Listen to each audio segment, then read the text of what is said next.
अब बच्चे आ जाओ नोट नंबर 4 में। नोट नंबर 4 को थोड़ा ध्यान से देखो, ये थोड़ा सा कंफ्यूजिंग है। सबसे पहले ये सिंबल की बात कर रहे हैं, इसको हम लोग ऐसे लिखा ना हमने, इसका मतलब क्या होता है फॉर ऑल। ई को कैपिटल ई को पलट के लिख दिया, इसका क्या मतलब होता है देयर एग्जिस्ट। ठीक है, तो जैसे कि अगर मान लो हमने क्या लिखा, ऐसे हमने लिखा, इसका एग्जाम्पल देख लो। जैसे हमने लिखा कि there exist x such that, there exist as x such that x square is equal to 9। अगर ऐसे लिखा हो तो इसको हम क्या रीड करेंगे, इसको क्या रीड करेंगे देयर एग्जिस्ट एक्स, मतलब एक ऐसा एक्स एग्जिस्ट करता है such that x square is equal to 9। तो ये एक ट्रू स्टेटमेंट है, बोल रहा है ना कि कम से कम एक ऐसा एक्स एग्जिस्ट करता है जिसका स्क्वायर ले लो तो वो 9 हो जाएगा। तो हमें पता है कि ऐसे तो 2 एक्स एग्जिस्ट करते हैं। ठीक है, एक तो -3 का स्क्वायर ले लोगे तो वो भी 9 आ जाएगा, एंड 3 का स्क्वायर ले लोगे तो वो भी 9 आ जाएगा। ठीक है, तो ये हमारे 2 सिंबल्स हो गए। तीसरा हमारा क्या होता है इम्प्लाइज डैट।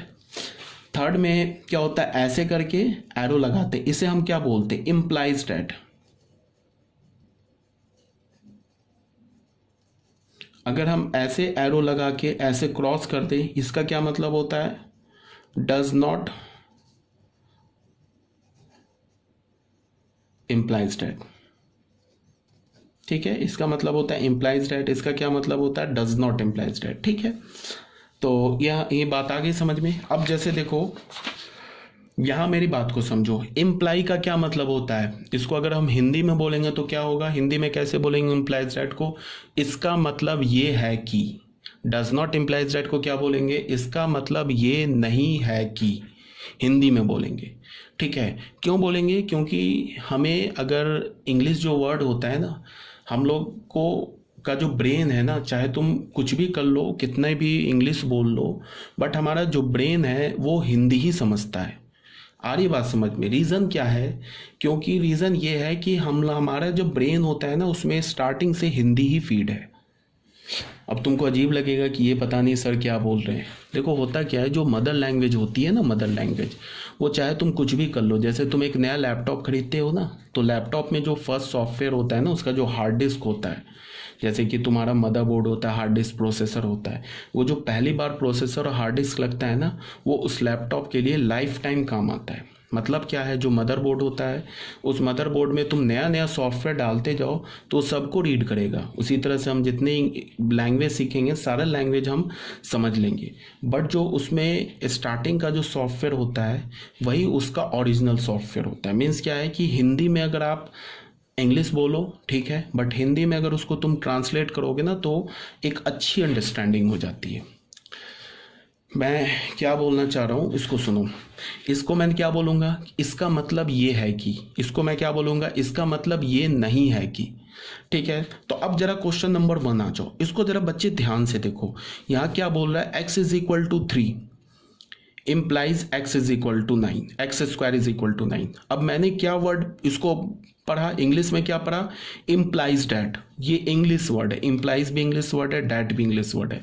अब मैं इसको हिंदी में रीड कर रहा हूँ, देखो मुझे कितना बढ़िया आएगा समझ में। मैंने बोला कि x is equal to 3, x अगर 3 के इक्वल है तो इसका मतलब ये है कि एक्स स्क्वायर 9 के इक्वल है। तो अब जैसे ही मैंने बोला कि x अगर 3 के इक्वल है, इसका मतलब ये है कि एक्स स्क्वायर 9 के इक्वल है। तो ये बिल्कुल ट्रू स्टेटमेंट है। ठीक है, अगर x 3 के इक्वल है तो उसका स्क्वायर लोगे, कोई भी नंबर है अगर वो 3 है तो उसका स्क्वायर 9 के इक्वल होगा, तो ये ट्रू हो गया, कोई प्रॉब्लम नहीं। अब आ जाते हैं क्वेश्चन नंबर 2 में। यहाँ क्या बोल रहा है, x square is equal to 9 implies that x is equal to 3। Implies that को मैं हिंदी में पढ़ता हूं। यहां क्या मैंने बोला, एक्स स्क्वायर अगर 9 के इक्वल है, इसका मतलब यह है कि x इज इक्वल टू 3। यहां गड़बड़ है। क्यों गड़बड़ है, क्योंकि क्या ये बोल रहा है कि अगर x का स्क्वायर 9 है तो इसका यह मतलब है कि x 3 के इक्वल है, बट वो x तो -3 के भी इक्वल हो सकता है। ये थोड़े ना मतलब है कि वो 3 के इक्वल है, वो -3 के भी इक्वल हो सकता है। इसका क्या मतलब है कि ये जो स्टेटमेंट है ये एक फॉल्स स्टेटमेंट है। बच्चे आ रहे समझ में क्या बोल रहा हूँ? ये स्टेटमेंट कैसा है? एक फॉल्स स्टेटमेंट है। अब आ जाओ क्वेश्चन नंबर 3 में। इसमें क्या बोल रहा है? X square is equal to 9 implies that x is not equal to 3। तो ये भी बच्चे फॉल्स स्टेटमेंट है। अब जरा सुनो ध्यान से, ये क्या बोल रहा है? ये क्यों ट्रू हो गया, ये क्यों फॉल्स हो गया, ये क्यों फॉल्स हो गया, इसको तुम समझो। ये दोनों के पीछे रीजन क्या है? ये फॉल्स इसलिए हुआ क्योंकि यहां क्या बोल रहा है कि अगर एक्स स्क्वायर 9 के इक्वल है तो इसका ये मतलब है कि एक्स 3 के इक्वल है। तो मैंने इसको कैसे डिस्कार्डेड किया? मैंने कैसे डिस्कार्ड किया? मैंने ये बोला कि एक्स 3 के भी इक्वल हो सकता है और एक्स -3 के भी इक्वल हो सकता है, इसीलिए गलत लिखा हुआ है। तो यहाँ पे इसको फॉल्स के पीछे का रीजन क्या है कि x is equal to -3 also. इसके पीछे फॉल्स होने का क्या रीजन है? ये बोलता है कि अगर एक्स स्क्वायर 9 है, this implies that x is not equal to 3।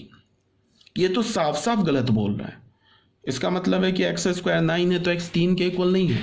तो ये तो साफ साफ गलत है, बिकॉज x 3 के भी इक्वल है और x -3 के भी इक्वल है। ये तो मना कर रहा है कि x 3 के इक्वल नहीं है। तो इसका मतलब क्या है कि ये भी फॉल्स है। ठीक है, नहीं, हमारा क्वेश्चन नंबर 3 भी हो गया।